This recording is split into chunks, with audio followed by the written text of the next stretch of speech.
आज की इस वीडियो में हम स्टार्ट करेंगे अपना लेक्चर नंबर 5 का पार्ट 1 जो कि पाक स्टडी के सेक्शन पर है।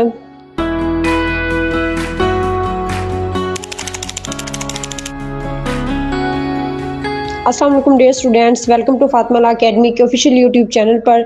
और जो स्टूडेंट इस चैनल पर नए हैं वो इस चैनल को सब्सक्राइब कर ले और साथ ही बेल आइकन को प्रेस कर दे ताकि आने वाली हर लेटेस्ट एंड इन्फॉर्मेटिव वीडियोस बर वक्त आप लोगों तक पहुंच सकें।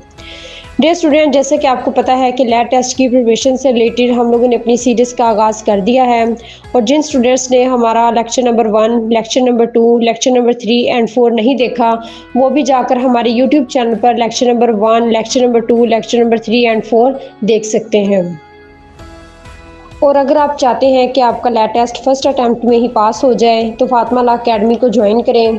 फातिमा लॉ अकेडमी आपके लिए लाई है एक ऐसा प्लेटफार्म जहां पर डेली लाइव क्लासेस जूम पर करवाई जाती हैं। हर मजमून के मुताबिक रोज़ाना क्विज लिए जाते हैं। अहम सवालात, मोस्ट रिपीटेड MCQs और गेस्ट पेपर शामिल है। इसके अलावा सोल्व, पास्ट पेपर्स और सब्जेक्ट वाइज नोट्स फ्राहम किए जाते हैं। और सबसे अहम, फातिमा लॉ अकेडमी की ऑफिशियल की बुक से मुकम्मल तैयारी करवाई जाती है।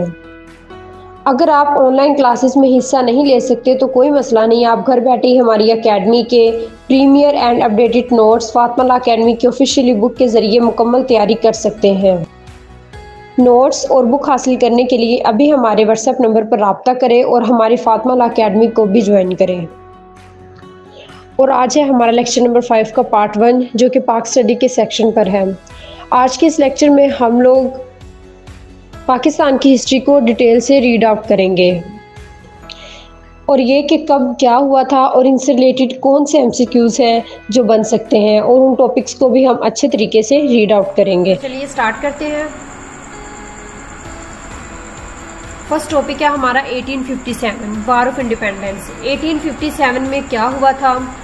1857 में मुगलिया सल्तनत, मुसलमानों की जो मुगलिया सल्तनत थी वो थोड़ी बहुत जो उसकी हुकूमत रह गई थी उसका मुकम्मल तौर पर खात्मा हो गया था। 1857 में मुगलिया सल्तनत जो थी मुकम्मल तौर पर ख़त्म हो चुकी थी और बरतानवी हुकूमत ने मुकम्मल कंट्रोल हासिल कर लिया था मुसलमानों पर भी और हिंदुओं पर भी। मुसलमानों को और हिंदुओं को ये चीज़ जो थी वो नापसंद थी और उन्होंने, मुसलमानों और हिंदुओं ने मिलकर बरतानवी हुकूमत के खिलाफ बगावत शुरू कर दी। उन लोगों ने अपने हकूक के लिए लड़ना शुरू कर दिया 1857। इसके बाद बरतानवी हुकूमत ने जब ये सारी सूरत हाल देखी कि मुसलमानों और हिंदुओं ने बगावत शुरू कर दी है और अब जो हालात है वो हमारी कंट्रोल से बाहर है, तो उन लोगों ने इस सारी सूरत हाल को कंट्रोल करने के लिए 1885 को ऑल इंडिया कांग्रेस के नाम से एक बुनियाद रखी। ऑल इंडिया कांग्रेस जो थी वो पेश किसने की थी? A.O. ह्यूम ने। A.O. ह्यूम ने इसको इस्टेब्लिश किया था जो कि एक बेसिकली मुसलमानों की और हिंदुओं की एक नुमाइंदा जमात थी। कहने को तो ये मुसलमानों की और हिंदुओं की एक नुमाइंदा जमात थी, लेकिन इसके अंदर मुसलमानों के कोई राइट्स नहीं थे, मुसलमानों को कोई बराबरी के हकूक हासिल नहीं थे। मुसलमानों ने जल्द ही इस चीज़ को महसूस कर लिया, उनको रियलाइज हो गया कि हमारे हकूक जो है वो पामाल हो रहे हैं, हमें मुकम्मल तौर पर अपने हकूक हासिल नहीं है। उन लोगों ने इस चीज़ के खिलाफ बगावत शुरू कर दी, मुसलमानों ने इसके खिलाफ बोलना शुरू कर दिया। फिर उसके बाद मुसलमानों ने जब यहाँ पर आकर स्टैंड लिया, उन लोगों ने देखा कि ये नुमाइंदा जमात बनने के बावजूद हमारे हकूक जो है वो पामाल हो रहे हैं, तो फिर 1905 में पार्टीशन ऑफ बंगाल स्टार्ट हुई। बंगाल की तकसीम बंगाल कब स्टार्ट हुई और बेसिकली इसका मकसद क्या था?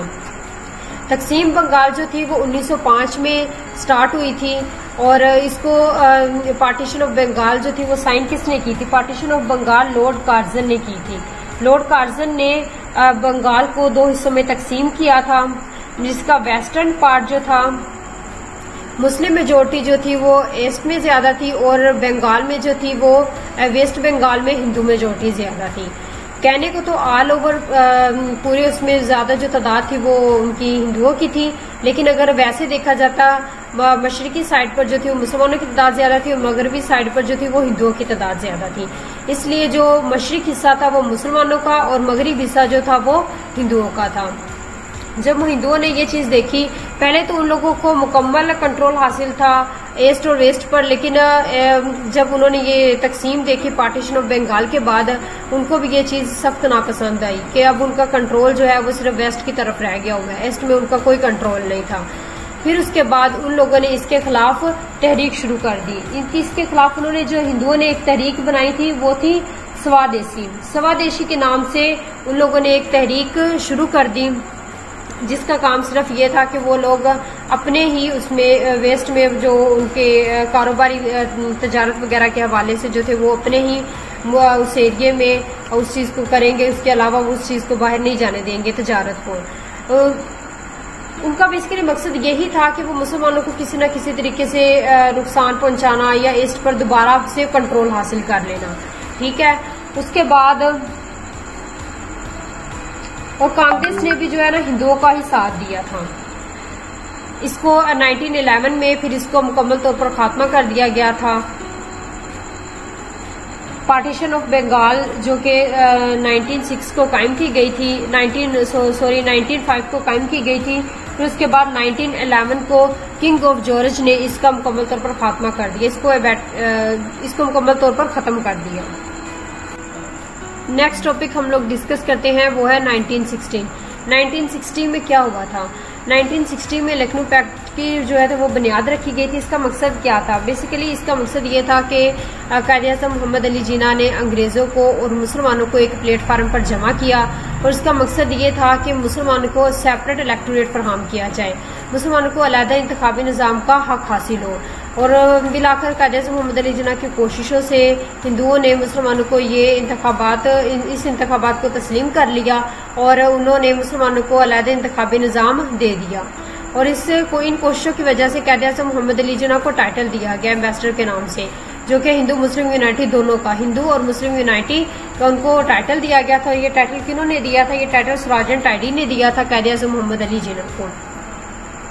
इसके बाद 1928 में जब लखनऊ पैक्ट में मुसलमानों को अलहदा इंतखाबी निज़ाम का हक हासिल हो गया था, लेकिन जो कि हिंदू थे वो अच्छे तरीके से इस चीज़ पर एग्री नहीं थे। मजबूरी के तहत उन लोगों ने इस चीज़ को एग्री तस्लीम कर लिया था, बट वो इस चीज़ को लेके सीरियस नहीं थे। 1928 में उन लोगों ने इस चीज़ को ख़त्म कर दिया। 1928 में नेहरू रिपोर्ट के नाम से उन लोगों ने इस चीज़ को जो है वो ख़त्म कर दिया। उसके बाद 1929 में कायद-ए-आज़म मोहम्मद अली जिन्ना ने 14 पॉइंट्स दिए, जिसको 14 नुकात भी कहा जाता है। 1929 में कायद-ए-आज़म मोहम्मद अली जिन्ना ने मुसलमानों के हक के लिए, उनके राइट्स के लिए, इसमें उनका बेसिकली मकसद ये था कि हम लोग जो है मुसलमान जो है वो हिंदुओं के साथ रहने के लिए एग्री हैं अगर मुसलमानों का अलहदा हक हासिल हो जाए, उनके मजहब में, उनकी सकाफत में, तालीम में, उनको जॉब्स में, सियासत में, हर चीज़ में उनको एक कौम के तौर पर तस्लीम किया जाए। और 14 पॉइंट्स में यही चीज़ जो थी ना वो पेश की गई थी 14 नुकात में, कि मुसलमानों को ये हकूक हासिल हो तो वो अंग्रेज़ों के साथ हिंदुओं के साथ रहने के लिए एग्री है। 1929 को 14 पॉइंट्स जो है वो पेश किए गए कायद-ए-आज़म मोहम्मद अली जिन्ना ने। नेक्स्ट आगे क्या हुआ था? नेक्स्ट हम बात करते हैं कि 1930 और 1932 में क्या हुआ था। राउंड टेबल कॉन्फ्रेंस, गोल में इस कॉन्फ्रेंस की बुनियाद रखी गई थी लंदन में, जिसके अंदर कायद-ए-आज़म मोहम्मद अली जिन्ना ने जो 14 पॉइंट्स पेश किए गए थे उसको मुस्तरद कर दिया गया। फिर कायद-ए-आज़म मोहम्मद अली जिन्ना ने वहीं पर कहा कि मुसलमान और हिंदू जो हैं वो दोनों अलग कौमें हैं। उसके बाद आगे स्टार्ट हो जाता है कि पाकिस्तान का अलहदा पाकिस्तान का मुतालबा। 1940 को करारदाद पाकिस्तान मंजूर हुई। पाकिस्तान का रेजोल्यूशन जो था वो पेश किया गया। ये किसने पेश किया था? अच्छा, इससे रिलेटेड भी क्वेश्चन आ जाता है कि जो पाकिस्तान रेजोल्यूशन है वो किसने पेश किया था? A.K. फजलुल हक ने 23 मार्च 1940 को पाकिस्तान रेजोल्यूशन पेश किया था करारदाद पाकिस्तान। करारदाद पाकिस्तान कहाँ हुई थी? इससे रिलेटेड भी क्वेश्चन आ जाता है। करारदाद पाकिस्तान मिंटो पार्क में हुई थी, जिसको कि अब इकबाल पार्क भी कहा जाता है, जहाँ पर अब मीनार पाकिस्तान है। बेसिकली इसका मकसद क्या था? बेसिकली इसका मकसद ये था कि मुसलमानों के लिए एक अलहदा वतन का मुतालबा किया गया। यह कहा गया कि मुसलमान हिंदुओं से एक अलग कौम है, मुसलमानों का रहन सहन, सकाफत, कल्चर, रिलीजियन, हर चीज़ हिंदुओं से अलग है। इसलिए मुसलमानों को एक अलहदा वतन दिया जाए जहाँ पर वो अपने कल्चर, सकाफत के मुताबिक अपनी ज़िंदगी बसर कर सकें। इस तरह से 1940 को ये करारदाद जो थी वो मंजूर हुई। नेक्स्ट आगे क्या हुआ था? ड्रैग की पाकिस्तान ने उन्होंने मतलब कि मुसलमानों के हवाले कर दिया था। 1947 को इलेक्शन हुए थे। 1947 को मुसलमानों के और हिंदुओं के दरमियान इलेक्शन हुए थे और मुसलमानों ने पंजाब, सिंध और उसके बाद बंगाल के इन हिस्सों में अक्सरियत हासिल की और इन इलाकों को जीत लिया।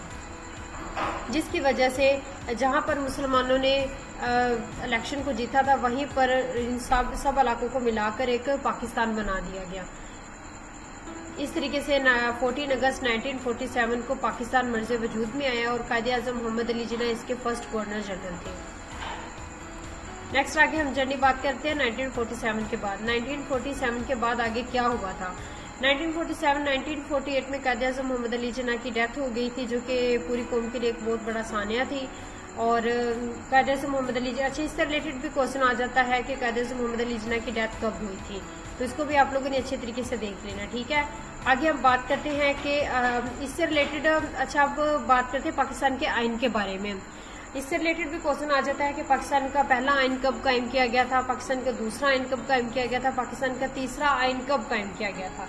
पाकिस्तान का जो पहला आइन था वो कायम किया गया था 1957 को। First constitution of Pakistan was implemented, ठीक है, और जिसको नाम दिया गया था इस्लामिक रिपब्लिक ऑफ पाकिस्तान, जिसका नाम रखा गया था इस्लामिक रिपब्लिक ऑफ पाकिस्तान। पहला आइन जो था, अगेन से रिपीट कर रही हूँ, पहला आइन जो था वो कायम किया गया था 1956 में। और आगे यहाँ पे मतलब कि मेंशन नहीं है, लेकिन मैं आपको फिर भी बता रही हूँ। 1956 में जो थी पहला आइन कायम किया गया था जिसका नाम था Islamic Republic of Pakistan. Second आइन जो था वो 1962 में कायम किया गया था, 1962 में, 1962 में, जिसका नाम रखा गया था रिपब्लिक ऑफ पाकिस्तान। लेकिन मुसलमानों ने इसके खिलाफ जो है एहतजाज शुरू कर दिया कि नहीं, इसका नाम जो है अगेन से इस्लामिक रिपब्लिक ऑफ पाकिस्तान रखा जाए, तो फिर दोबारा इस्लामिक रिपब्लिक ऑफ पाकिस्तान रखा गया। उसके बाद जो तीसरा आइन था वो पेश किया था जुल्फकार अली भुट्टो ने 1973 में।